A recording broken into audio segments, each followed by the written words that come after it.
Love Stories. Love Stories.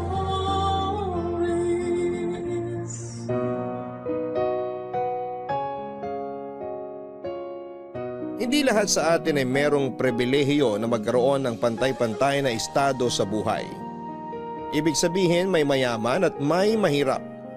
Pero lahat tayo ay may karapatang maging masaya at magkaroon ng kaaliwan habang naglalakbay tayo sa mundong ito. Hindi pa naman huli ang lahat, yan ang madalas nating sabihin kapag may isang bagay na nangyayari ng hindi ayon sa ating kagustuhan. O di kaya ay binigyan tayo ng pagsubok ng langit bunga ng ating mga nagawang kasalanan. Habang ito'y hindi masama dahil habang may buhay ay may pag-asa. Ang mga katagang ito ay maaari nating maiwasan kung sa una pa lamang ay hindi na tayo nagkulang. Yan ang eksaktong pinagdaraanan ng kabarangay at letter sender natin ngayong Sabado na si Amos. Gusto mo na bang makarelate sa kanya? Gusto mo na bang makarelate sa kanya? Tunghayan natin ang kanyang storya sa mga kwento ng pag-ibig, buhay at pag-asa sa nangungunang Barangay Love Stories.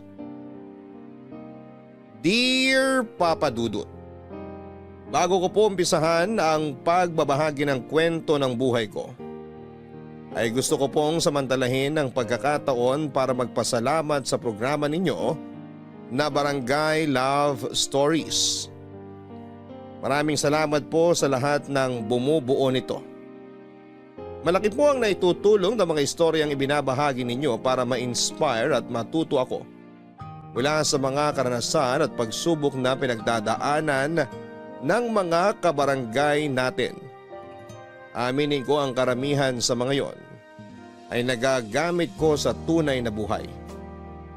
Lalo na kapag nagpapayo kayo sa dulo ng bawat istorya, Papa Dudut. Kaya isang gabi, naisip kong sumulat sa inyong istasyon na tumaasa po ako na sana ay mapili po ninyo ang aking kwento. Tawagin niyo na lamang po ako sa pangalang Amos, 31 years old at tubong Indang, Cavite. Pero kasalukuyan po akong nasa Makati dahil sa aking trabaho. Lumaki po ako sa isang depektibong pamilya. Kumbaga sa isang maayos na gamit ay sira ang mainam na terminolohiya. Alam ko naman na walang perpekto sa mundo.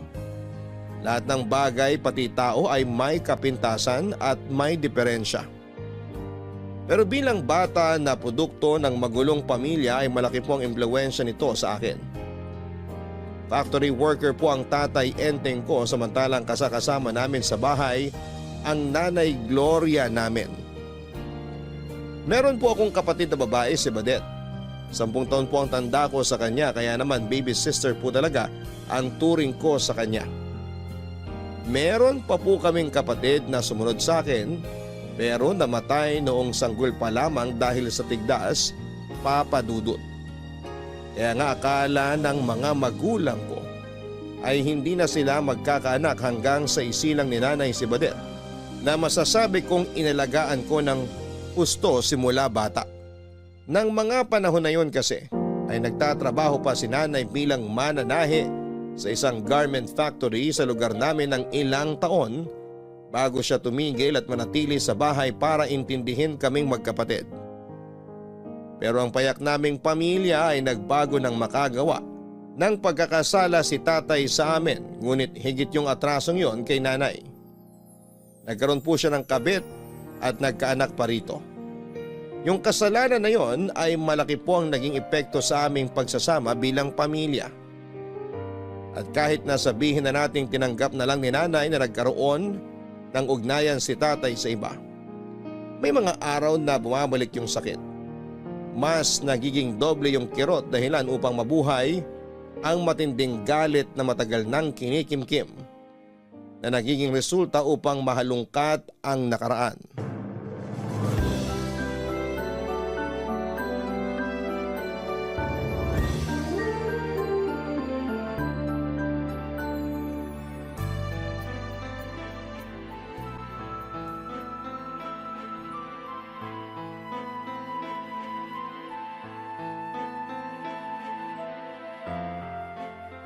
Walang hiya ka, Enteng! Dapat sa'yo binabato ng kalderong damuho ka! Uy! Kumuntik na ako dun ah! Hoy Gloria! Muntik pa ako mabukulan sa ginawa mong babae ka! Pasalamat ka! Yan lang ang binato ko sa'yo at hindi kutsilyo! Sa susunod, may tatarak na talaga sa'yong buwisit ka! Kaunti na lang, papatulan na kita! Sige, subukan mo! Tignan natin kung hindi ka matulog sa likod ng mga rehas! Mas mainam pa nga kung yun na lang ang himas-himasin mo kaysa kung sino-sino babae dyan! Napakaharot mong ungas ka! Ano na naman ba yung sinasabi mo? Ay nako, huwag mo akong paandaran! Kung ako sa'yo, mag-ingat-ingat ka! Kasi isang araw bubula na lang yung bibig mo! Nay, Tay, andito na po ako. O Amos, ba't ngayon ka lang? Saan ka galing? Galing po ako sa eskwelahan, Tay. Sigurado ka? Igagaya mo pa sa'yo na sinungaling yung anak ko? Pwede ba patahimikin mo tong nanay mo? Kaunti na lang, kukutos ako na to. Ingay-ingay, napakapalaway. Apat ako pa talagang pinapalabas mong nag-umpisa ng gulong to? Sino pa nga ba? Alam nga naman yung kapitbahay. Ikaw yung maingay dito. Kanina ka pa putak ng putak. Daig mo pa inahimanok sa ingay. Nakakabingi ka na. Ay, Nay, ano na naman po bang pinagtatalunan niyo ni Tatay? Eto kasing magaling mo, Ama. Nalaman ko may nilalanding babae dun sa trabaho nila. Hindi totoo yan, Gloria. Hoy Amos, wag ka maniniwala sa nanay mong sukdulan ng sinungaling. Huwag na huwag mo akong matawag-tawag na sinungaling. Dahil napatunayan mo na sa akin at sa mga anak mo na hindi ka mapagkakatiwalaan. Sino nagkaroon ng kabit sa atin noon? Ako ba? Hindi ba ikaw? Ayan na naman tayo. Matagal na yung Gloria. Hindi ka pa ba nakakausad? Paano ko uusad? Eh palagi mong pinapaalala sa akin na hindi ka mapagkakatiwalaan. Akala ko ba pinatawad mo na ako? Pinatawad nga kita.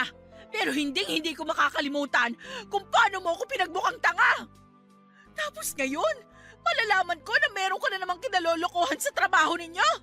Tay, totoo po ba yung sinabi ni Nanay? Anak, kasi... Kung ganun, totoo nga. Pero wala naman akong ginagawang masama. Nagkataon lang yun. Nabigyan lang na mali siya. Nabigyan ng mali siya kasi meron naman po talagang mali siya. Anong sinabi mo? Aray! Ito tumatalas tapas ng dila mo. Ungas ka! Bitawan niyo ako! Bitawan Hindi mo po ako si makahinga! Amos! Aray! Nagtete ka naman, Gloria! Bakit mo kinampas? Sige, subukan mo pang saktan si Amos. Baka hindi kita matansyang hudas ka. Anak, ayos ka lang ba? May masakit pa sa'yo? Ayos lang po ako, Nay. Sus! Akala mo naman may ginawa ko dyan sa anak mo. Kinwelyuhan ko lang. Pagsabihan mo yung anak mo na ayus-ayusin yung pagsagot sa akin. Hoy Amos! Tatay mo pa rin ako! Tatay ko nga kayo pero nagpapakatatay po ba kayo sa amin? Kasi kung oo, bakit hindi kayo nagbabago? Sinusubukan mo talaga ako?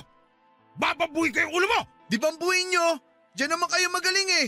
Yung manakit. Pumreno ka ha? Sumusobra ka ng bata ka! Hindi na po ako bata. 20 anyos na ako.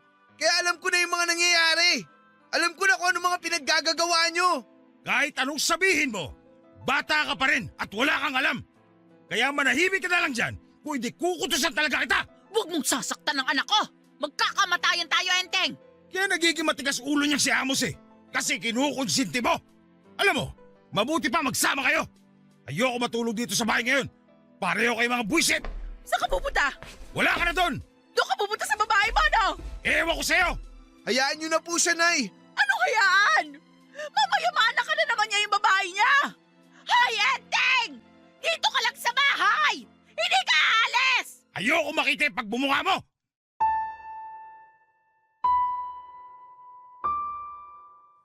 Ganun po pala talaga kapag nasira na yung tiwala ng isang tao sa iyo. Kahit na anong gawin mo ay hindi na maibabalik yung dating kayo. Yung samahan ninyo kung paano kanya itinuring o kausapin. Sa edad ko noong 20 anyos ay hindi ko na maalala kung kailan yung huling beses na nagpalitan ng matatamis na salitang mga magulang namin, Papa Dudut.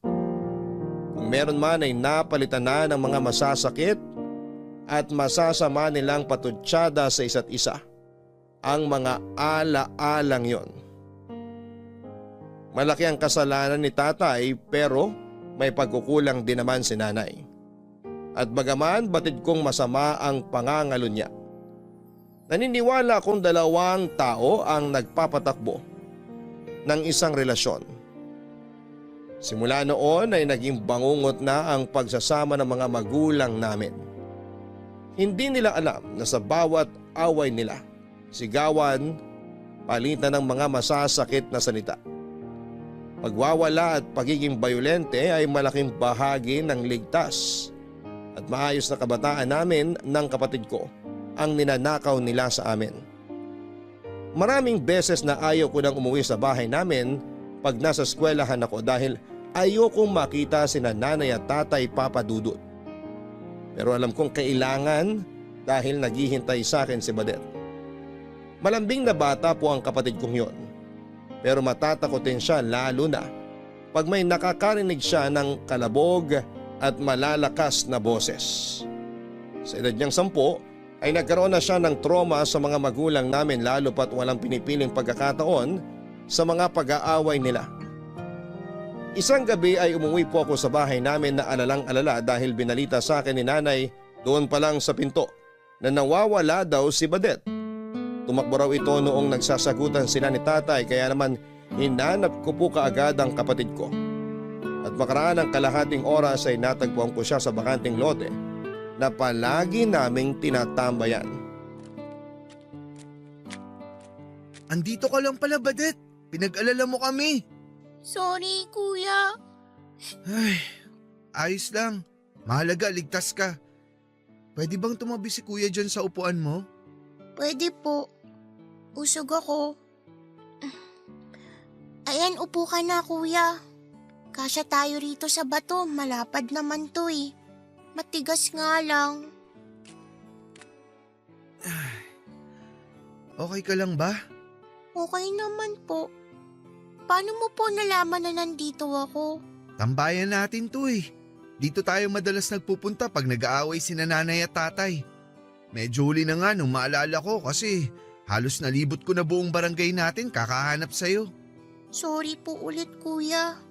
Hindi ko po sinasadya na mag-alala kayo sa akin. Sabi sa akin ni nanay, tumakbo ka raw na umiiyak kanina palabas ng bahay. Tapos di ka na nila nakita ni tatay. Bakit ka ba tumakbo? Natatakot po kasi ako kanila, tatay eh. Nagsisigawan po sila kanina sa bahay, kuya. Tapos kumuha po si tatay ng plato. Binato niya po kaya nabasag po. Tana, Badet. Tana. Takot ako, kuya.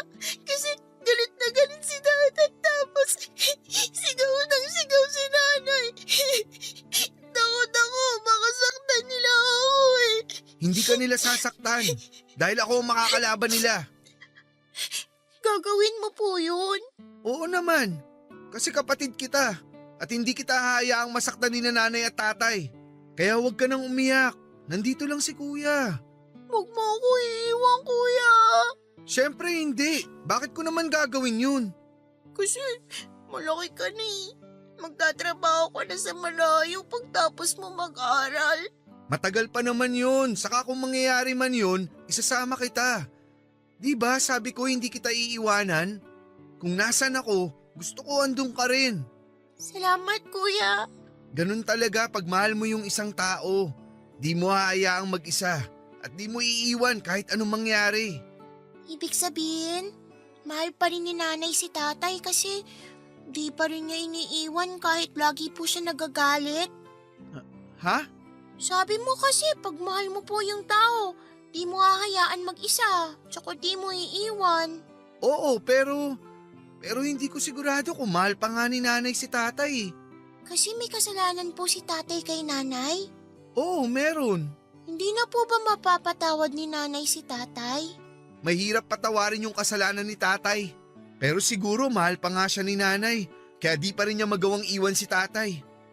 Ewan, di ko talaga alam kasi kung mahal pa nila ang isa't isa, hindi sila laging mag-aaway. Hindi sila magsasalita ng masasakit tapos naririnig pa natin. Kuya, naiinggit po ako sa mga kaklase ko kasi mababait yung mga nanay at tatay nila. Lagi nilang kinukwento sa akin na namamasyal daw sila pag Sabado tapos kumakain sa labas. Nakikipaglaro rin po sa kanila yung mga nanay at tatay nila pero sina nanay at tatay laging nagagalit at nag-aaway. Sorry Badet ha, kasi nararanasan natin yung ganito. Sorry kasi nagkaroon tayo ng mga magulang na katulad ni nanay at tatay. Wala naman po kayong kasalanan eh. Di naman natin mapipili sinong magiging nanay at tatay natin. Pero masaya naman po ako kasi kuya kita. Masaya rin ako na nandyan ka. Pakiramdam ko di ako nag-iisa. Basta wag po kayo mawawala kasi kayo lang kakampi ko. Oo naman. Ikaw din, wag na wag mong iiwanan si kuya kasi malulungkot ako. Saan po ako pupunta naliligaw pa nga ako papunta sa school. Puro ka talaga kalokohan. Kuya, pangako. Kahit tumanda ako, dito lang ako sa tabi mo. Pangako yan ha. Aasahan ko yan. Sige ba? O paano? Uwi na tayo? Madilim na eh. Mamaya ng kaunti. Baka nag-aaway pa si nanay at tatay eh. Sige, dito na lang muna tayo kahit sandali. Pero anong gagawin natin para malibang tayo? Alam ko na. Panoorin na lang muna natin yung mga bituin. Tingnan mo, ayun sila sa langit. Ang ganda at ang ningning. Uy, may bulalakaw! Hala, nakita ko rin yun. Humiling tayo, kuya. Sabi ng kaklase ko, pag nakakita daw tayo ng bulalakaw, pwede tayong humiling eh. O sige. Ayan, tapos na ako. Nakailing na ako. Ikaw ba? Tapos na rin ako. Palagay mo matutupad yung mga hiling natin? Opo, naniniwala po ako na matutupad yun. Dahil dyan, naniniwala na rin ako. Tara na, daan tayo sa plaza para malibang ka. Yay! Tara na po! Kita mo tong batang to. Kanina lang ayaw mo pa umalis dito. Kanina yon, di na ngayon. Tara na, kuya! O sige, ito na. Dahan-dahan, uy! Huwag kang tumakbo, Badet! Mahal na mahal ko po si Badet. Siya ang pahinga ko. Pero dahil sa mga narinig ko sa kanya tungkol sa pag-aaway na naman ng mga magulang namin, Papa Dudut, ay lalong tumindi ang galit ko sa puso ko para sa kanila. Para sa akin ay hindi na nila nagagampanang mabuti ang pagiging ilaw at haligi ng tahanan dahil sila na yung dahilan para dumilim at gumuho ang aming sambahayan. Awa rin po ako sa kapatid ko kasi napakabata pa niya. Pero unti-unti na siyang namumulat sa realidad na bagaman sama-sama nga kami sa isang bubong, pero ang takbo ng buhay namin ay wasak at depektibo na ang aming pamilya. Ayoko makitang umiiyak si Badet dahil natudurog ang puso ko, Papa Dudut. Pero wala akong magawa. Estudyante pa lamang ako ng panahon na yon at limitado lamang din ang nalalaman ko. Naisip ko sana sa ibang pamilya na lamang kami isinilang. Yung ligtas, yung tahimik, yung hindi murahan at sigawan ang gigising sa iyo sa mahimbing mong pagtulog. Yung simple kahit salat sa material na bagay o yaman sa mundong ito. Ngunit nagsisikap at punong-puno ng pag-asa na balang araw ay aasenso rin sa buhay. Yung bang nagtutulungan at nagdadamayan. At meron kang matatakbuhan sa oras ng pangangailangan.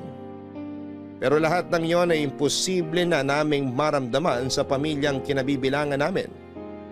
Kaya ng gabing yon ay pareho kami ng naging hiling ng kapatid ko na kung suntok sa buwan na isinilang kami sa ibang pamilya sa susunod naming buhay, sana ay hindi na lamang namin naging magulang sina nanay at si tatay. Kapag po mahina ang mga taong nagpalaki sa iyo, nagiging mahina ka rin. Kapag po wasak ang pamilya ang kinabibilangan mo ay nagiging wasak ka rin. Yun kasi ang eksaktong pakiramdam ko ng mga panahon na yon. Sa unang tingin ay isa lamang akong simpleng estudyante na pumapasok sa eskwelahan at nagsisikap para makapagtapos sa pag-aaral upang magkaroon ng matinong hinaharap balang araw. Pero sa totoo lang, wala pong direksyon ng buhay ko. Yun bang kahit pilitin akong aninagin yung liwanag ay hindi ko po talaga makita. Naliligaw po ako ng landas, Papa Dudut. Dahil sa magulo at maingay naming pamilya, ayoko nang umuwi sa bahay namin. Gustong gusto ko na pong layasan ng mga magulang namin ngunit hindi ko magawa dahil sa kapatid ko. Pero kapag may mga pagkakataon na sadyang doble o triple yung bigat o gusto ko lang talagang lumayo pansamantala ay nakikita ko yung sarili ko na laging sumasama sa mga barkada ko. Kaklase ko sila, Papa Dudut, at sa kanila ko natutunan kung paano manigarilyo. Madalas kami nung tumatambay sa bahay ng isa naming kamag-aral para magkwentuhan habang nagyoyosi. Para sa akin ay masarap po sa pakiramdam yung meron kang hinihit-hit at binubuga habang nagbabahagi ka ng buhay at kasawian mo. Atentibo yung mga barkada ko. Sa kanila ko nahanap yung pamilyang wala sa tahanan namin. Sila yung nakikinig sa mga drama ko. Sila din ang tumatawa at umiiyak sa mga kwento ko. Pero aaminin kong masyado kung dumidepende sa kanila. Na kung anong sabihin nila ay iniisip kong subukan o gawin. Tulad nga po ng paninigarilyo na mahigpit na ipinagbabawal ng mga magulang namin.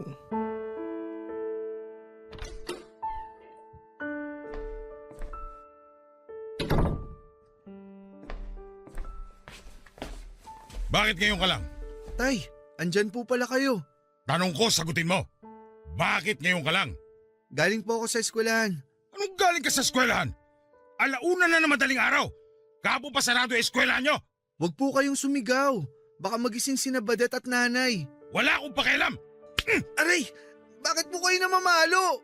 Akala mo hindi ko napapansin yung panay-uwi mo na madaling araw? Tapos lagi mo sinasabi na galing ka sa pesteng eskwelahan nyo? Yun naman yung totoo ah. Ano pong gusto niyong sabihin ko? Hoy, hindi mo mabibilog ulo ko. Ay, tay naman eh. Teka lang, ano ka mo yun? Sigarilyo ba yan? Hindi po, tay. Anong hindi? Sinungaling kang bata ka? Naninigarilyo ka, no? Aminin mo! Hindi po ako naninigarilyo. Anong hindi? Akin na yung bag mo! Bakit po? Akin Wag na po. sabi! Isa! Bitiwan niyo tong bag ko. Bitiwan mo kung hindi tatama ka sa akin, Amos! Ano bang ingay yan, Enteng? Sarap-sarap ng tulog namin ng anak mo eh. Kuya, Sinasabi ko na nga ba? Oh, tignan mo, Gloria! Tignan mo tong nakita ko sa bag ng magaling mong anak! Ano ba yan? Teka, sigarilyo ba yan? Akin na po yan, tay. Sa'yo ba yan, Amos? Nay, sorry. Kailan ka pa natutong manigarilyo? Nay, huwag niyo pong saktan si Kuya. Huwag kang makisali rito, Badet! Doon ka sa higaan natin! Opo, Nay. Yan ba ginagawa mo kaya madalas madaling araw ka na umuwi dito sa bahay? Ano naman sa inyo? Aba, sumisigaw ka na ngayon? Bakit, tay? Kasalanan ba manigarilyo? Marami naman dyan naninigarilyo ah. Di naman sila nakukulong. Kaya bakit ganyan kayo ninanay sa akin? Masama sa kalusugan mong paninigarilyo! Gusto mo bang bumalik yung hika mo? Wala po akong pakialam. Akin na po yan, Nay. Dapat dito sinisira! Nay naman eh. Yan nga lang yung libangan ko eh. Anong libangan yung sinasabi mo? Di ka ba nakikinig? Masama sa kalusugan mong paninigarilyo! Kailan pa po kayo nagkaroon ng pakialam sa akin? O sa amin ni Badet? Kailan pa po ba? Anong sabi mo? Hoy, Amos! Ayusin mo yung pagsagot-sagot mo sa nanay mo! Bakit ko aayusin? Eh kayo nga lagi niyong minumura si nanay. Tapos sinasabihan niyo pa siyang baliw at siraulo. At kayo, Nay, himala na bigla kayo nagkaroon ng pakialam sa akin. Eh lagi yung sinasabi na malaki na ako at kaya ko ng sarili ko. O yan, gusto ko ng manigarilyo. Nagagalit naman kayo. Labo niyo rin eh. Kunti na lang talaga, sasapain na kita! Sige, subukan nyo. Diyan naman kayo magaling, di ba? Lagi kayong nananakit. Sanay na kami sa inyo. Para rin naman sa iyo yung pagpapaalala namin. Ikaw din na mahihirapan pag nagkasakit ka ulit. Sabihin nyo, kayo yung mahihirapan. Kasi mapapagastos na naman kayo. Hindi ka talaga titigil sa pagsagot na pabalang? Ikaw na nga itong may kasalanan, ikaw pa itong maangas! Kumpara naman sa kasalanan ko, mas malaki yung kasalanan na ginawa nyo. Kaya wag nga kayo magmalinis dyan, Tay. Bastos talaga yung bibig mo! Hoy, Enteng! Bakit mo naman sinigmurahan si Amos? Yung anak mo kasi, Ano? lumalaking walang Ayos modo! ka lang ba? Yung ba natututunan mo sa eskwelahan? Mabuti pa, huminto ka na sa pag-aaral! Nagsasayang lang kami ng pera sa iyong bulak-bul ka! Pahirap kayo magkapatid sa buhay namin! Simulat sa pool, ganyan na trato nyo sa amin ni Badet. Nag-anak pa kayo. Nakakahiya naman sa inyo. Tama na, Amos! Gusto mo bang paduguin pa ng tatay mo yung bunganga mo? hayop ka, makikita mo hinahanap mo! Tumigil na kayo, sabi! Sino ba ang tatay ko para pagsabihan akong mali ang ginagawa ko samantalang siya ay nakagawa ng hindi tama noong araw? At kahit na sabihin na nating lumipas na yon, o lasing lamang siya kaya nangyari sa kanila ng babae niya tulad ng mga kwento niya sa amin o kung anumang kabulaanan. Para sa akin ay wala pa rin siyang karapatang pakialamanan yung nag-iisang bagay na kinakaaliwang kong gawin. Kung magkasakit man ako sa paninigarilyo, wala akong pakialam. Katawan ko naman ito at hindi naman sa kanila. Yun po yung nasa isip ko ng mga panahon na yon, dahilan para lalo kong hindi sundin. At sa halip ay nagrebelde po ako sa mga magulang namin, Papa Dudut. Para sa akin ay walang karapatang mangaral ang isang tao kung siya mismo nakagawa ng katiwalian sa buhay niya. Dahil ano pang magiging silbi ng mga tinuturo niya, lalo na kung hindi naman siya nagbabago. Kaya galit po ako kay Tatay Papa Dudut. Sinira niya yung pamilya namin dahil naging makasarili siya. At hindi pa po doon natatapos ang lahat dahil pinangatawanan na talaga ng demonyo kong ama ang pagiging sakim at masamang tatay niya. Tama ako nang sabihin kong hindi ko siya kinakikitaan ng pagbabagong buhay. Dahil isang araw ay nagkaroon na naman sila ng matinding pag-aaway ni nanay matapos siya nitong mahuli sa akto na may kinakalantari na ibang babae. Ano ba bang kulang sa akin, Enteng? Bakit mo nagawa sa akin to? Yan na naman yung drama mo, Gloria! Nakakasuka ka! Tigilan mo yan, pwede ba? Ako ba ngayon ang nakakasuka? Eh sino ba yung nahuli ko may kahalikang ibang babae? Hindi ba ikaw? Walang iya ka! Akala mo siguro hindi kita pupuntahan doon sa pinagtatrabahuan mo, no? Hayop ka! Napakawalang iya mo! Aray! Tigilan mo nga yan! Nasasaktan ako! Sinabi na tumigil ka na! Tumigil ka na! Wala pa nga yan kumpara sa sakit na pinararanas mo sa akin, lulupong ka! Nay, Tay, ano po nangyayari? Kuya, natatakot po ako. Diyan ka lang sa likod ko, Badet. Huwag kang matakot. Si Kuyang bahala sa'yo. Nay, Tay, nag-aaway na naman ba kayo? Lumabas lang kami saglit ni Badet para bumili ng ulam tapos maaabutan namin kayong ganyan na naman. Etong nanay mo kasi sumugod doon sa trabaho ko. Tapos nag-iskandalo. Hoy, demonyo ka! Gusto mo pa talagang magbalinis sa anak mo? Eh napakadumi mo namang hayop ka! Nagsalita yung akala mo malinis. Kuya, natatakot po ako kay nanay at tatay. Badet, tahan na. Tingnan niyo ginawa niyo kay Badet. Di po ba pwede na mag-usap na lang kayo ng mahinahon para di natatakot kapatid ko? Hindi ako sumisigaw dito. Yang nanay mo parang nakalunok ng mikropono. Ang kapal na mukha mo, balik na rin ako! Hindi ako magkakaganito kung hindi kita naaktuhang nililingkis at nilalaplap yung katrabaho mo! Yung bunganga mo nga, Gloria. Naririnig ka ng mga bata, oh. Ngayon, nahihiya ka sa kanila? Eh, nung ginagawa mo yon, naisip mo ba yung mga anak mo? Hindi, di ba? Ay, ewan ko sa'yo. Tay, totoo ba yon? Huwag ka na makisali rito, Amos. Karapatan kong malaman ang totoo. Bata ka pa. Hindi mo pa naiintindihan lahat. Di na ako bata. Alam ko na mga kalokohan nyo. Alam mo pala eh. Eh di ba nahimik ka na lang? Napaka-immoral niyong tao.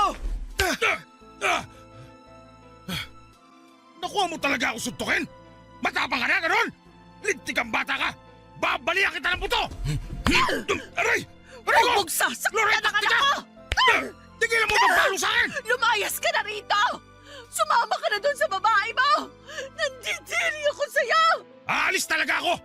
Nakakaburito kayo! Pare-pareho kayong baliw! Ikaw ang baliw.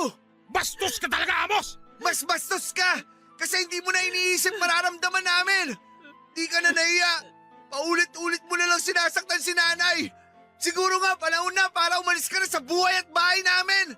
Aanin namin yung tatay na katulad mo. Hindi ka mabuti impluwensya sa amin ng kapatid ko. Lakas ng apo mong pagsalitaan ako ng ganyan, ah! Bakit? Kaya niyo ba pag umalis ako? Sigurado namang kakayanin namin ng wala ka. Kesa naman kasama namin ang tatay naming walang kwenta. Sige! Aalis ako rito sa bahay. Pero isasama ko ang kapatid mo. Halika rito! Halika rito, Badet! Bitawan mo ang anak ko! Halika, sumama ka! Masama Sumama ka sa Ano akin! ba? isasama ang kapatid ko!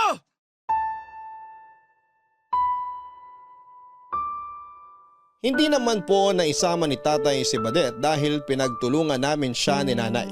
Sa huli lumayas na lamang po siya sa bahay namin. Kung ako man po yung nasa posisyon ni nanay ay palalayasin ko rin si tatay dahil namumuro na siya sa mga katarantaduhan niya. Tapos ang lakas pa ng loob niyang idahilan na aburido na siya sa pamilya namin samantalang siya nga ang dahilan kung bakit kami nagkagulo.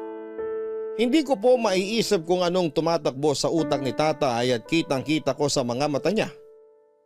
Yung pagnanasang iwanan kami. Hindi po siya nakontento kung ano-ano pang mga masasakit na litanya ang mga sinabi niya na kung maselang kang tao ay siguradong ikakapilas ng puso mo pag narinig mo. Nang umalis si tatay, bumalik sa pagtatrabaho si nanay Papadudut. Kung ano-ano po ang mga pinasok niya, basta desente at kikita siya ng pera. Kapalit noon ay nawalan po ng panahon sa amin si nanay. Naging mainitin ang ulo niya at maikli ang pasensya sa amin ng kapatid ko. Lalo na pagpagod siya. Sinubukan ko po siyang unawain dahil hindi madaling magpalaki ng mga anak. Lalo na pag mag-isa ka lamang. Kaya nga sa paninigarilyo ako kumakapit pag gusto kong matakasan yung malungkot at masalimuot naming buhay. Para sa akin ay iba yung hatid na kaginhawahan kapag lumalatay sa lalamunan ko yung usok na mula sa yosi na hinihit-hit ko.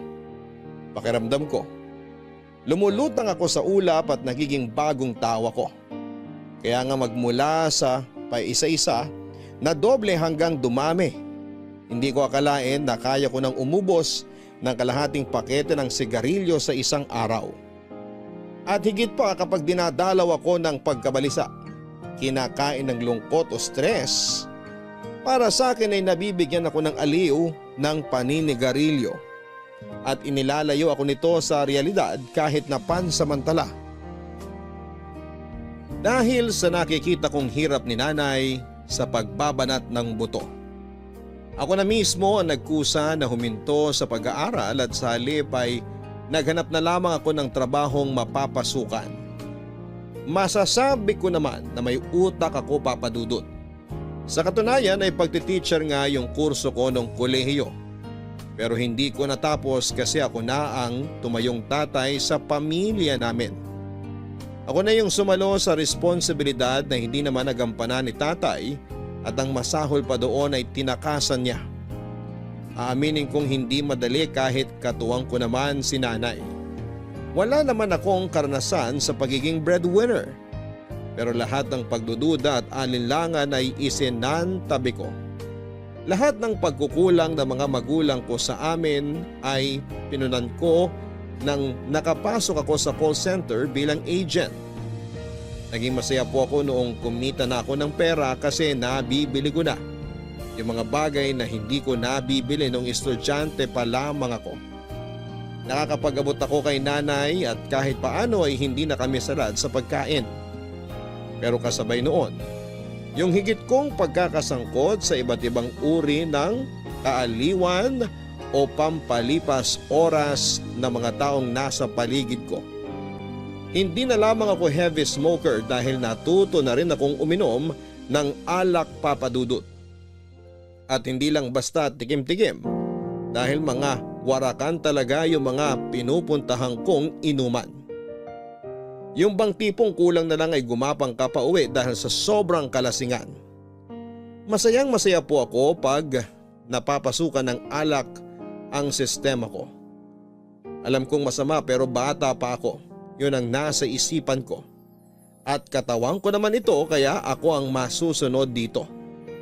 Nakakabaliw, nakakaaliw. Yan po ang eksaktong tawag sa pakiramdam na dulot sa akin ng paninigarilyo at pag-iinom. At hindi nga nagtagal ay naging bisyo ko na ang mga yon. Dahilan para mapansin na ako ng nanay ko.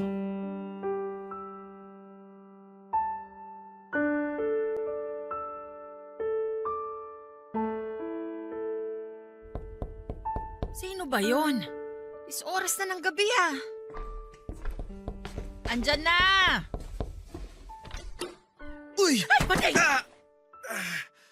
Nay, di po ako pating. Si Amos to, yung anak nyo. Sandali nga. Lasing ka ba? Nakainom lang po. Nakainom ka lang sa lagay na yan? Mamaya nyo na po ako sermonan. Tulungan nyo na lang po muna ako. Ano pa nga ba? Alangan naman pabayaan kita dyan. Sige, halika na. Tumayo ka na at maupo ka dun sa sofa. Dahan-dahan, baka matalisod ka. Nay naman, sungit nyo. Sinong hindi magsusungit? Anong oras na tapos uuwi ka pang lasing? Gusto nyo ba di na lang ako umuwi? Manahimik ka ha? Ayan, umupo ka dyan. Ay, sarap ng malambot na sopa sa puwet. Anak, bakit ka ba kasi nagpakalasing? Hindi naman ako masyadong lasing, Nay. Anong hindi? Sumisisid ka na nga ron sa sahig kanina. Natalisod lang po ako ng binti ko. Ayos lang ako. Bakit ka nga kako uminom? May problema ba? Wala po. Happy-happy lang. Nak, ganyan ba kayo mag-happy-happy na mga katrabaho mo? Halos gabi-gabi ka nang umuuwing lasing ah. Nung nakaraan, doon ka natulog sa tapat ng tindahan ni Aling Flor. Nagulat tuloy yung matanda, akala niya may sinalvage sa tapat nila. Nervyosa lang masyado si Aling Flor. Mahilig kasi siya sa kape. Kahit na. Kaya nga kung may problema ka, sabihin mo para natutulungan ka namin ng kapatid mo. Si Badet po pala, nasan? Nandun sa tita mo. Doon ko muna pinatulog kasi nga kararating ko lang din. Wala siyang kasama. Nay naman eh. Bakit niyo doon iniwanan yung kapatid ko? At bakit hindi? Kamag-anak naman natin yon. Oo nga, kaya lang, di ba? Madaling uminit ulo ni tita pag makulit yung bata. Kilala ko si Badet. May kalikutan yun at pagkamadaldal. Baka pinagalitan na yun doon. Tara po, sunduin na natin siya. Ay nako, bukas na. Wala nang tricycle papunta sa tita mo. Ayoko maglakad. Ganyan naman kayo eh. Anong ganyan naman kayong sinasabi mo dyan? Ayos lang na sa inyo na patulugin dun si Badet. Di kayo nag-aalala kasi wala kayong pakialam sa amin. Amos, nagiging bastos na yung bunganga mo ha? Maghinay-hinay ka sa pananalita mo. Nanay mo pa rin ako. Nanay nga namin kayo, pero anak ba turing nyo sa amin ni Badet? Malamang, galing kayo sa akin. Ako ang nagdala sa inyo ng 9 na buwan. Ay! Alam mo ikaw, naiirita na ako sa'yo ha?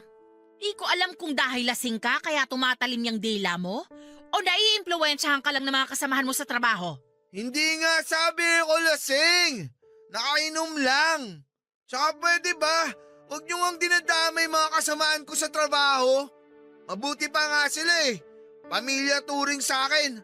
Kesa naman sa inyong dalawa ni tatay. Nagpakalanay ako sa inyo ha? Hindi mo lang napapansin pero ginagawa ko lahat ng makakaya ko. Kung bakit kasi nagkaroon ako ng walang kwentang asawa na ngayon nagpapakasasa dun sa kabit niya. Baka demonyo talaga niyang tatay niyo. Baka kasi kasalanan nyo rin kaya nang babae si tatay. Baka kasi nairita na siya sa ingay ng bunganga nyo kaya yun, naghanap ng iba. Yung mabait, hindi naninigaw, at higit sa lahat, maganda. Ang kapal naman ng mukha mong sabihan ako ng ganyan. Wala kayo sa lugar ko kasi hindi naman kayo yung sinaktan. Nasaktan din kami nung iwanan tayo ni tatay. Pero ako yung mas nasaktan kasi ilang beses akong iniputan sa ulo ng tatay niyong pamangkin ni Satanas. Tapos ipapamukha mo sa akin na nagkulang ako? Kaya niya ako pinagpalit? Kung hindi kayo nagkulang, bakit di pa rin niya kayo pinili? Hindi ko alam! Ginawa ko naman lahat pero sadyang mapaghanap yung tatay niyo. Kaya wala kang karapatang pagsalitaan ako ng ganyan. Baka gusto mong paduguin ko yung bunganga mo. Sige, gawin niyo! Gawin niyo! Total, pareho naman kayo ni tatay na mabigat ang kamay. Lagi niyo ang pinapalo si Badet. Nagsusumbog sa akin yung kapatid ko habang umiiyak. Ikaw na nagsabi, di ba? Makulit yung kapatid mo? Kaya natural lang na mapalo siya. Sana kasi habaan yung pasensya niyo. Kung makapagsalita ka, hindi ko naman binubugbog yung kapatid mo ah. Kurot lang yon, tsaka palo sa kamay. Ang tawag doon, pagdidisiplina. Ibang klase talaga kayo ni tatay. Sana alam niyo epekto ng mga ginagawa niyo sa amin ni Badet. Pwede ba, Amos? Tigilan na natin tong usapan na to. Inaantok na ako. Hindi ko alam kung anong gusto mong tumbukin. Pero napapagod na akong makipagtalo sa'yo.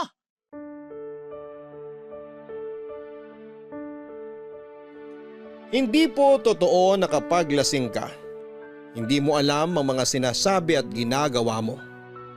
Kadalasan alam mo, hindi mo lang kontrolado yung bawat salita na lumalabas sa bibig mo at yung kinikilos mo mismo. Totoo rin yung kapag tinamaan ka ng alak, nakakapagsabi ka ng totoo. Kaya nga walang pag-aatubili kong naisumbat sa nanay ko yung mga tampo ko sa kanya at nakuha ko pa siyang sisihin kung bakit ng babae si tatay noon at mas pinili nitong sumama sa ibang tao kesa sa amin. Galit po ako sa tatay ko pero galit din ako sa nanay ko. Alam ko na utang na loob namin sa kanya ni Badet ang buhay na meron kami dahil dinala niya kami noon sa sinapupunan niya ng 9 na buwan. Pero sana pinatay na lamang niya kami noon bago pa man kami isinilang kung hindi rin nila kaya ni tatay na maging mabuting magulang sa amin, Papa Dudut. Sa mga tao na hindi dumaan sa ganong klase ng pagtuturing sa isang pamilya, madaling sabihin na umusad na lamang, kalimutan at magsimula ng panibagong buhay. Ngunit paano ko gagawin yon kung hindi ko alam kung anong paa ang una kong ihahakbang? Ang totoo, nakatali pa rin ako sa nakaraan. Lumipas po ang mga taon, tumungtong ako sa edad na 29 pero wala pa ring direksyon ng buhay ko. Madalas akong nagigising sa hindi pamilyar na lugar tulad ng mga motel at apartel ng mag-isa. Matapos akong iwan ang mga babaeng sinama ko doon para ikama. Hindi na lang pag-inom ng alak at paninigarilyo ang ginagawa ko dahil nasasangkot na rin ako sa gulo sa mga lugar na pinupuntahan ko, Papa Dudut. Ilang beses na ako nareklamo sa barangay dahil sa paninira ko ng gamit sa mga bar na iniinuman ko, lalo pag tinamaan ako ng kalasingan. May ilang beses na sa kalsada na ako natutulog at nagigising kasi hindi ko na mailakad ang mga paa ko dahil sa hilo. Pero pumapasok pa rin ako sa trabaho pagkaraan ng ilang oras, natulog na parang walang nangyari. Tuloy lang ang buhay, ika nga. Ewan ko, Papa Dudut, sirang-sira na ako. Mukha lang akong ayos kasi nakasasabay pa rin ako sa kulitan at kwentuhan ng mga tropa at katrabaho ko. Pero wasak na wasak ang puso ko. Marami akong kinaiinggitan, mga bagay na hindi kayang bilhin ng pera na minsan po naming napag-usapan ni Badet.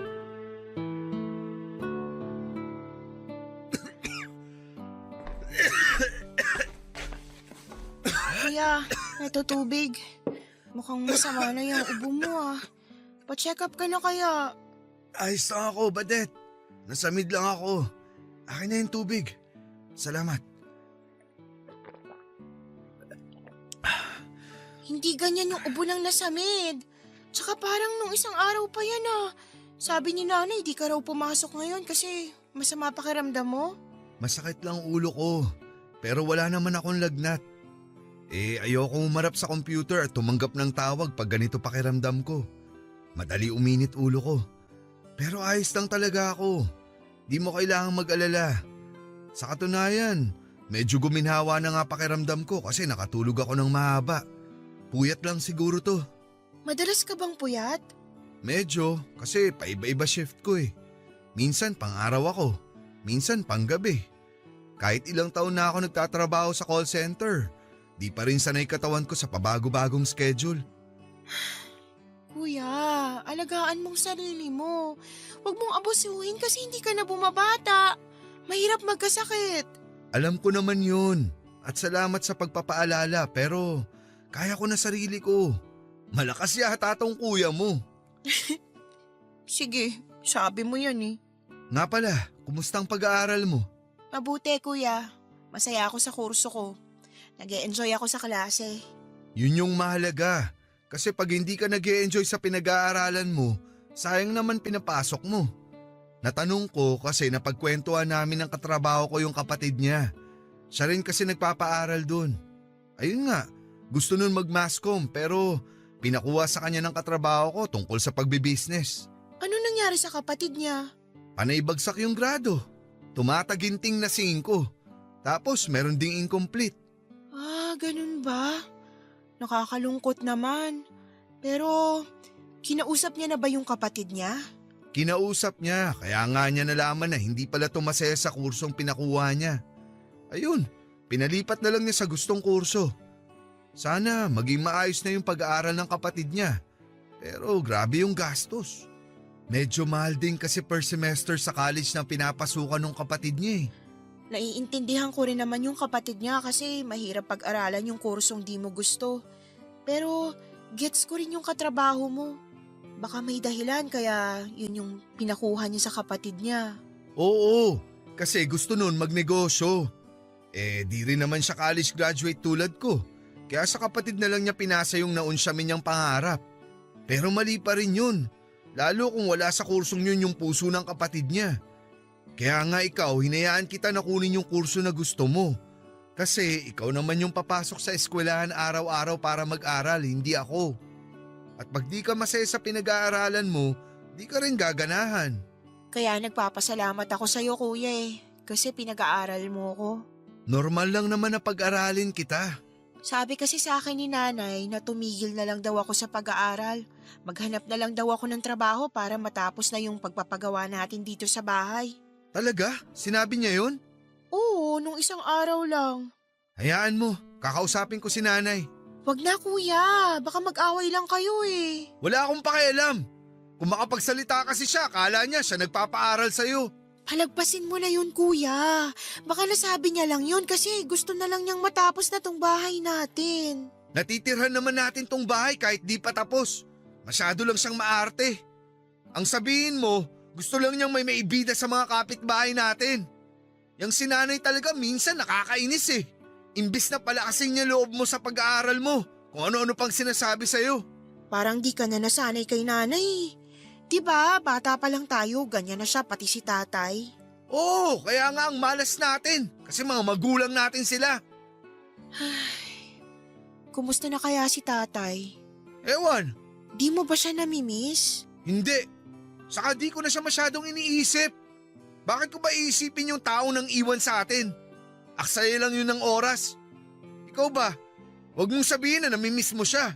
Masama na ba akong anak kung sasabihin kong oo? Na minsan namimiss ko siya? Di ka masamang anak. Kung yan yung nararamdaman mo, wala namang mali dyan. Ay, kahit ilang taon na yung nakalipas, may mga araw na hinahanap-hanap ko pa rin si tatay. Kasi kahit naman papaano, mabait siya sa atin lalo pag di sila nag-aaway ni nanay. Di ko mapigilan isipin kung naaalala pa ba niya tayo o ano. Baka naaalala pa niya tayo pero hanggang doon na lang yun. Minsan, di naman yung tao mismo yung namimiss natin Yung panahon lang nakasama pa natin sila. Kuya, hanggang ngayon ba, hindi mo pa rin napapatawad si tatay? Hindi.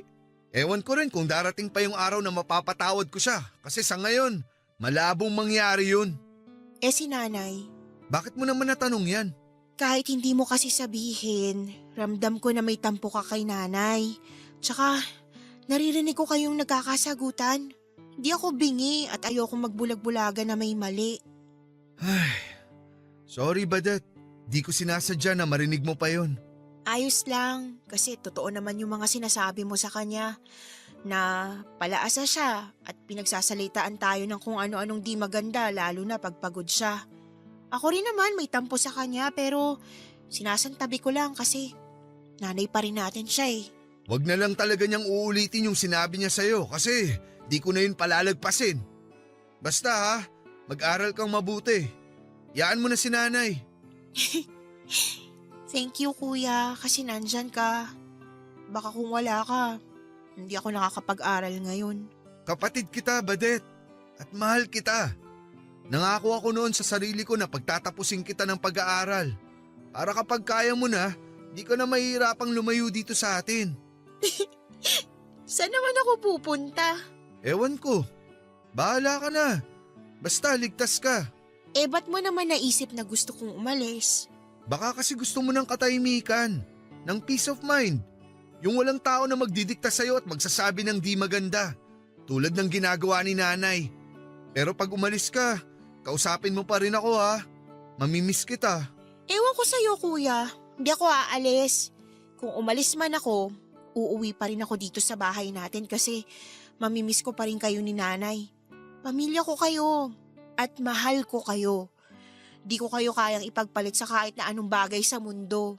Basta magsikap ka sa pag-aaral mo. Pagbutihin mo pero lagi mong tatandaan na proud ako sa'yo.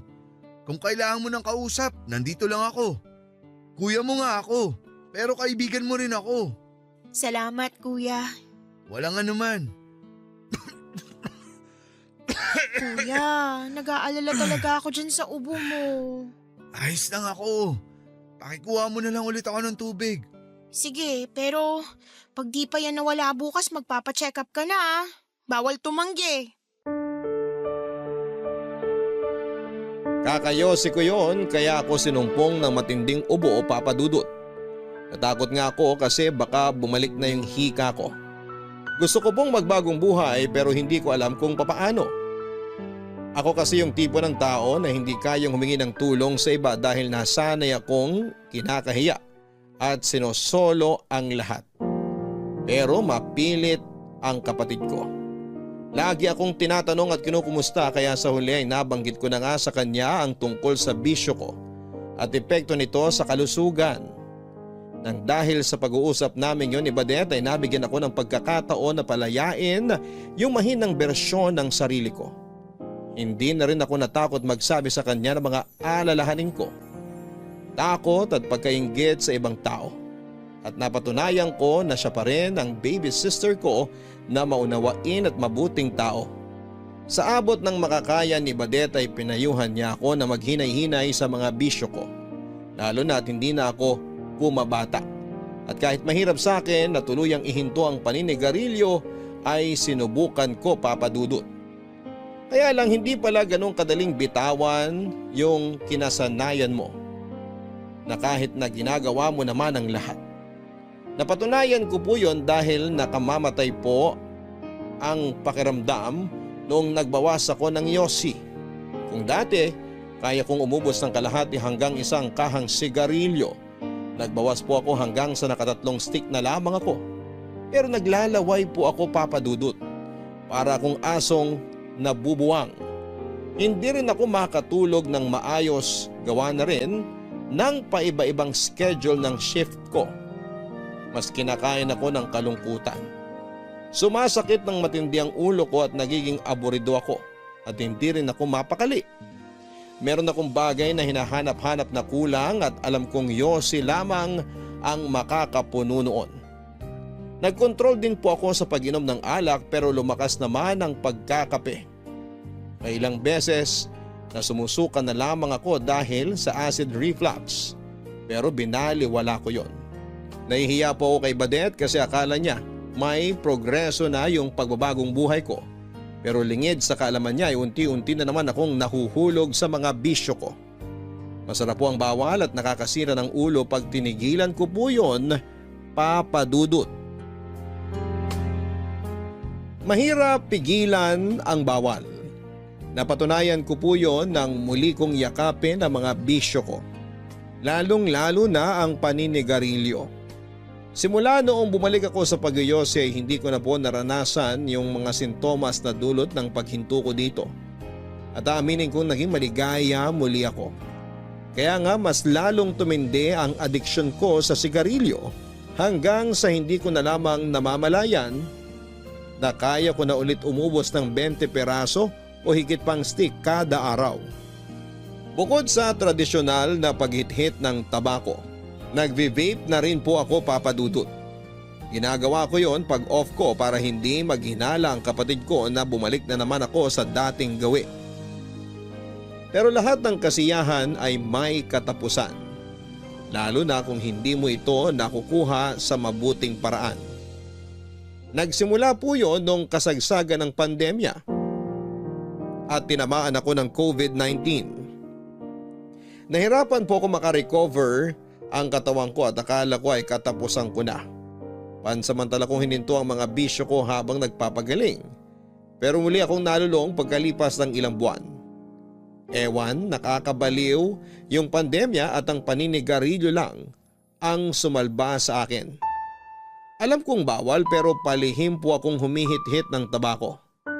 Lumipas ang mga buwan at hindi na ako nakawala sa bisyo ko hanggang isang araw ay naaktuhan ako ni Badet na naninigarilyo na dahilan para magalit siya ng husto sa akin.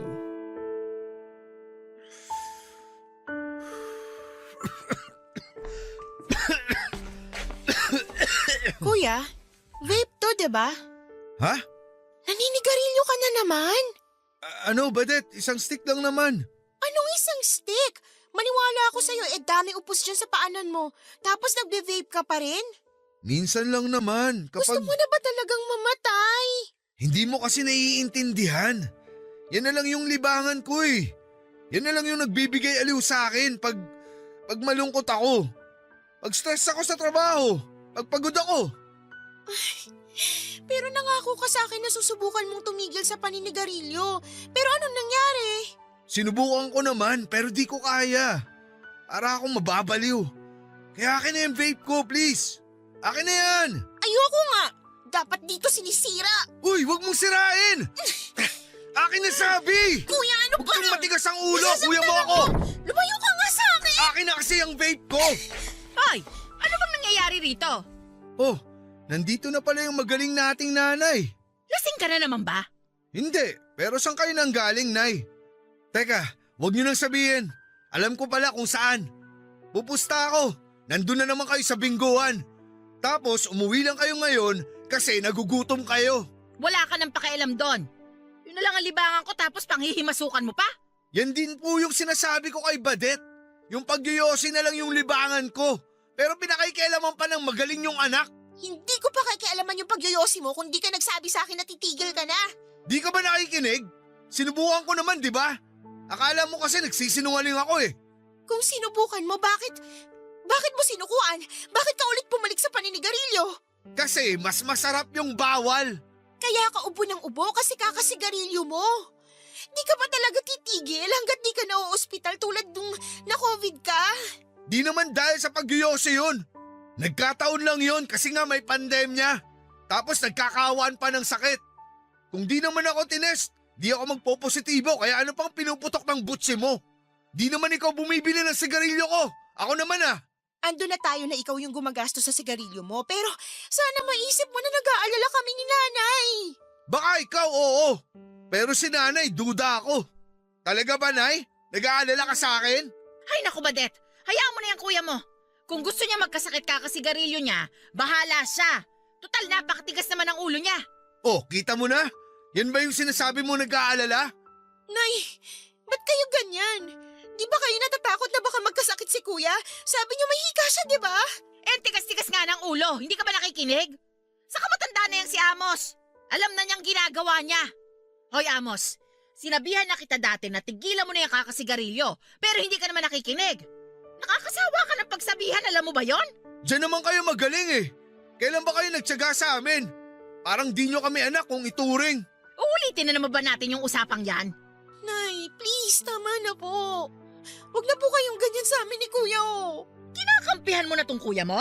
Pero tama naman siya sa mga sinabi niya.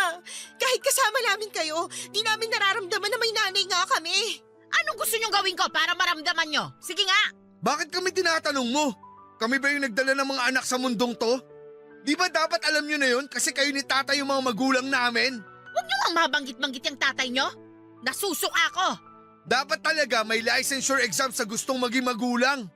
Yung mga bumagsak, kinakapon para di na magkaanak. Ano kami? Aso't pusa para kapunin? Buti pa nga yung aso't pusa marunong magmahal eh. Eh kayo, Sumusobra ka na talagang lalaki ka, ha? Nay, kuya, please, tumigil na po kayo. Yang kuya mo ang patigilin mo, wag ako. Bigla-bigla na lang nangaaway, hindi ko naman inaano. Nagiging kaugali na ng mga basagulero dun sa kanto. at least di ka ugali nyo. Wisit ka talaga? Sinabing tumigil na kayo. Nay, kuya. Oh, Badet, Ano nangyayari sa'yo? Anak, bakit? Badet! Badet! Anak! Gumising ka! Badet! Sinugod po namin si Badet sa ospital ng araw na yon at nanatili siya roon ayon sa atas ng doktor na tumingin sa kanya. Hindi ko po alam na merong sakit si Badet. Doon na lamang pumasok sa isip ko yung putla ng balat niya at panghihina ng katawan niya bago siya hinimatay. Tapos inaway ko pa siya at sinigawan at pinagsalitaan ng hindi maganda. Para sa akin ay pwede namang hindi ko na lamang siya pinatulan at inunawa ko na lamang ang nararamdaman niya bilang kuya niya. Pero masyado po akong nabulag ng emosyon ko at hindi ko na naisip ang maging matino. Sising-sisi po ako ng mga panahon na yon kasi pakiramdam ko ay kasalanan ko kung bakit nasa ospital ang kapatid ko. Ngunit huli na pala ang pagsisisi kong yon dahil merong paraan ang tadhana para maningil sa mga bagay na nagawa natin na hindi nakabubuti sa ating sarili at sa ating kapwa. Nasabi ko po yon dahil pagkaraan ng ilang mga hospital test na isinagawa kay Badet ay na-diagnose po siya na meron siyang lung cancer. At ang masakla pa ay nasa final stage na po yon, Papa Dudut. Kulang na lang ay gumuho ang mundo namin ni Nanay matapos naming malaman ang sakit ni Badet. Palaisipan sa amin kung paano siya nagkaroon ng ganong karamdaman dahil hindi naman siya naninigarilyo at kilala kong maingat at malinis sa katawan ng kapatid ko. Yun pala ay kasalanan ko, Papa Dudut, dahil nakuha ni Badet ang cancer sa paninigarilyo ko o yung ba yung tinatawag nilang second hand smoke. Halos gumuho po ang mundo ko nang malaman kong kagagawan ko kung bakit may sakit ang kapatid ko. At kahit maliit ang tsansa na makaligtas pa siya, iginapang ko po ang gamutan ni Badet ngunit makaraan lamang ang 5 buwan ay binawian siya ng buhay. At hindi ko alam kung paano ko mapapatawad ang sarili ko dahil sising-sisi pa rin ako. At panay ako nang hingi ng tawad sa kanya hanggang libingan.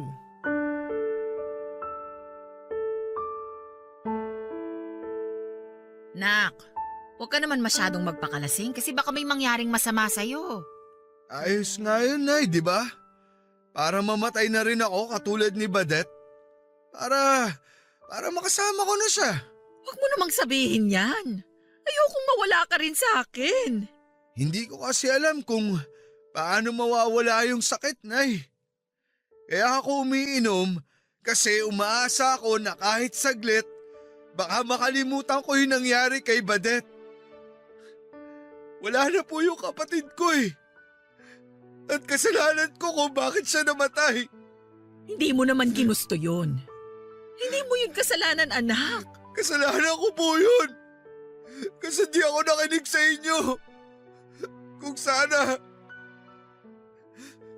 sana tinigilan ko na noon pa yung paninigarilyo, hindi magkakakanser yung kapatid ko. Kung bakit kasi siya pa yung tinamaan eh. Bakit di na lang ako? Hindi naman natin hawak yung buhay natin, anak. Hindi rin natin alam kung kailan tayo kukunin. Diyos lang ang nakakaalam nun. Kaya nga bakit si Badet pa? Bakit di na lang po ako? Hindi ko alam ang sagot dyan. Pero ako man nasasaktan sa pagkawala ng kapatid mo. Napagdaanan ko na to nung namatay yung isa niyong kapatid. Kaya akala ko hindi na masyadong masakit. Pero masakit pa rin pala. Mas doble yung sakit na nararamdaman ko ngayon kasi hindi madaling mawala ng anak. At baka hindi ko na kayanin kung pati ikaw mawala pa sa akin, Amos. Hindi ko lang po maintindihan kasi ganun na lang po kadaling nangyari ang lahat eh. Ang bilis. Ang dami pang pangarap ng kapatid ko. Kagraduate pa siya. Magiging reporter pa yan kasi pangarap niya yun talaga eh. Lagi nga niyang binibida sa akin na makikita raw natin siya sa TV balang araw. Tapos hindi na pala mangyayari. Napaka-unfair, Nay. Ang bata pa ng kapatid ko. Pero sigurado ako na kung nakikita ka niya ngayon, hindi niya gugustuhin na nagkakaganyan ka. Talaga ba, Nay? Kasi yung nasa isip ko ngayon, kabaliktaran niya. Baka galit sa akin yung kapatid ko eh. Bakit naman siya magagalit sa'yo? Kasi kasalanan ko kung bakit siya namatay. Itong bisyo ko yung pumatay sa kanya. Ang tanga ko kasi. Dapat sa sarili ko binabatukan. Yan pa. Tigilan mo na yan! Huwag mong saktan yung sarili mo! Sinong sasaktan ko, Nay? Kasalanan ko naman talaga. Hindi naman kita sinisisi, di ba? Hindi ko rin tanggap na kinuha sa atin na maaga si Badet. Pero ayoko maramdaman mo na kasalanan mo yung nangyari. Hindi natin kontrolado ang lahat. Wala tayong kakayahan para malaman ang mangyayari sa hinaharap. Pero tandaan mo na hindi mo naman kailangang harapin ang buhay ng mag-isa. Kasama mo ko, anak. Nanay mo ko, hindi ba? Opo, Nay. Marami na akong pagkukulang sa inyo ng mga anak ko. Simula nung mga bata pa lang kayo, lalo na sa iyo, Amos. Kaya sana patawarin mo si nanay. Marami akong napagtanto nitong nawala si Badet. Marami rin akong pinagsisisihan. Kung pwede ko lang ibalik yung nakaraan, sana mas pinagbuti ko pa yung pagiging nanay ko sa inyo. Naniniwala ako na ginawa niyo naman po yung lahat ng mga kaya niyo. Di lang talaga kayo yung pinakamagaling na nanay. Pero wala naman pong perpekto. Kaya nga gusto kong bumawi. Ewan ko, pero ayoko na ulit mawala ng anak. Kasi hindi ko na talaga kakayanin. Sana mapatawad mo ako sa mga pagkukulang ko noon sa inyo. Sa hindi ko pagiging mabuting ina. Matagal ko na po kayong pinatawad. Siguro kung may nararamdaman man ako ngayon sa inyo, tampo na lang. Ayoko rin naman kayong kamuhian habang buhay kasi kayo pa rin yung nanay namin. Pinarealize sa akin ni Badet na mahalaga pa rin kayo. Kasi nanatili kayo sa tabi namin nung iniwan tayo ni tatay. Di nyo kami nabandona o pinabayaan. Hindi ko yun magagawa kasi mga anak ko kayo. Pero aminado ako na malaki yung pagkukulang ko kasi nasasaktan din ako noong mga panahon na yun. Nagmahalang naman ako. Bakit kailangan akong pagmukhaing tanga ng tatay nyo? Pero ayun nga, kinatagalan, unti-unti napalaya ko na rin yung sarili ko sa pag-ibig sa tatay nyo. Medyo mabagal lang at matagal yung pag-usad ko kaya naapektuhan yung pagiging nanay ko sa inyo. Pero hindi ko dedepensahan ang sarili ko. Malaking kasalanan at pagkukulang ko sa inyo. Sana mas naging matatag ako. Kasi magulang na ako eh. Di na yun tungkol sa akin kasi may mga anak na ako. Mas dapat kayo na ang inuna ko. Tapos na naman po yun, Nay. Ang mahalaga yung ngayon. Sana dumating din yung pagkakataon na makausad ako sa pagkawala ni Badet. Makakausad ka. Tayo. Hindi ka nag-iisa kasi kasama mo ko, anak. Salamat, Nay. Namimiss ko na po si Badet. Namimiss ko na po yung tawa, yung ingay, yung kakulitan at yung mga kwento niya. Namimiss ko na rin yung kapatid mong yun, anak. Lalo na yung nagagalit siya sa akin pagdating ko sa bahay galing sa bingguhan. Pero ang mas namimiss ko sa kanya, yung lambing niya. Lalo kapag hinihilot niya yung mga binti kong nangangalay.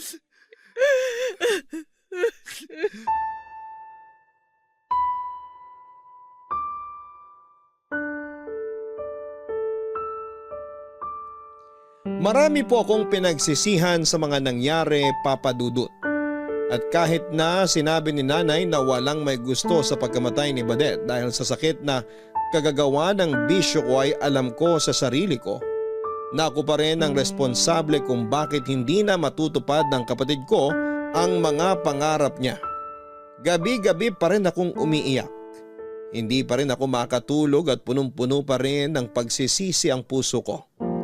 Marami akong sana at paano kung at magpahanggang sa ngayon ay patuloy pa rin akong umaasa na masamang panaginip lamang ang lahat. Ito po ang dahilan kung bakit ibinahagi ko ang storya ng buhay ko, Papa Dudut. Alam kong maraming kabarangay natin ang magagalit sa akin kaya ngayon pa lamang ay humihingi na po ako ng tawad sa inyo. Masyado akong naging mahina ng mga panahon na yon. Kaya hindi ko na naisip ang magiging epekto ng mga bagay na ginawa ko sa akin at sa mga mahal ko sa buhay. Kaya sa kasalukuyan, hindi na po ako naninigarilyo. Tuluyang ko na pong tinigil ang bisyo ko sa sigarilyo at sa tulong ng eksperto ay unti-unti ko nang ina-address sa mga trauma ko sa aking sarili. Gusto ko pong maging maayos at gumaling. Kaya ko ito ginagawa. At alam ko na hindi ko kakayanin kung ako lamang mag-isa, Papa Dudut. Tanging hiling ko lamang na sana'y proud sa akin si Badet. Siya po ang inspirasyon ko para magpatuloy sa buhay kahit na gusto ko nang mamatay. Maraming salamat po, Papa Dudut, sakaling mapili po ninyo na basahin ang aking kwento. Sana po'y kapulutan po ito ng aral ng mga kabarangay natin, lalo na yung tulad kong lulong sa paninigarilyo noon. God bless po sa Barangay Love Stories at maraming salamat po sa inyong lahat. Ang inyong forever kapuso at kabarangay, Amos. Mahalaga na maging responsable tayo hindi lang sa ating sarili, kundi maging sa kapwa nating tao, sa kalikasan at sa mga hayop na kasama nating naninirahan sa mundong ito. Huwag po nating abusuhin ang ating katawan lalo na sa usaping pangkalusugan dahil higit na maituturing na yaman sa mundo yung hindi natin pagkakaroon ng karamdaman. Mga kabarangay, marami tayong tahimik na laban na kinakaharap. May mga pinagdadaanan tayo sa buhay na tayo lamang ang nakakaalam.